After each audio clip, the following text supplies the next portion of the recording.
નમસ્કાર મિત્રો, હું છું ડૉક્ટર જગદીશ છત્રાડા, આપનો ફેમિલી ફિઝિશિયન.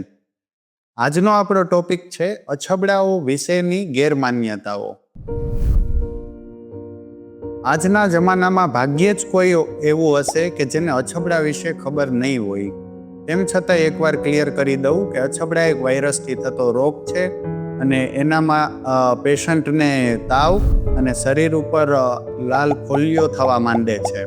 હવે આજના આ શિક્ષિત સમાજમાં પણ હાલની તકે ઘણી બધી ગેરમાન્યતાઓ ફેલાયેલી છે.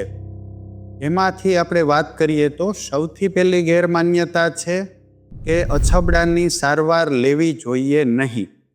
મિત્રો, આ વાત તદ્દન ખોટી છે. અછબડાની સારવાર બિલકુલ લેવી જોઈએ. જો અછબડાની સારવાર સમયસર ન કરીએ તો બાળકની તબિયત એકદમ બગડી જાય છે અને પછી બાળકને દાખલ કરવું પડે એવી હાલત થઈ જાય છે. ઘણા લોકો આ જમાનામાં એવું માને છે કે અછબડા એ શરીરની અંદરની ગરમી છે, ભૂતકાળમાં કરેલા કોઈ પાપ છે.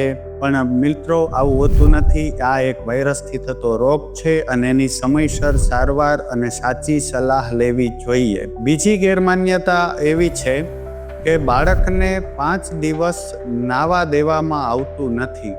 આ વાત તદ્દન ખોટી છે. બાળકને ગરમ હુંફાળા પાણીએ, લીમડાના પાણીએ નવડાવી શકાય. સાબુ અડાડવાની મનાઈ છે, કેમ કે કોઈ પણ જાતના કેમિકલ કે કોઈ પણ જાતના કોસ્મેટિક પ્રોડક્ટો યુઝ કરવાથી બાળકને ફોલ્લીઓમાં ઇરિટેશન થઈ શકે છે અને એને ખંજવાળ બળતરા થઈ શકે છે. પણ ગરમ હુંફાળા પાણીએ બાળકને નવડાવવું જોઈએ, જેથી કરીને જો એમાં કોઈ જાતનું સેકન્ડરી ઇન્ફેક્શન ન લાગે. બાકી ફોલ્લીઓમાં સેકન્ડરી ઇન્ફેક્શન લાગે તો ફોલ્લીઓમાં રસી થવા માંડે છે અને તબિયત વધારે બગડી શકે છે.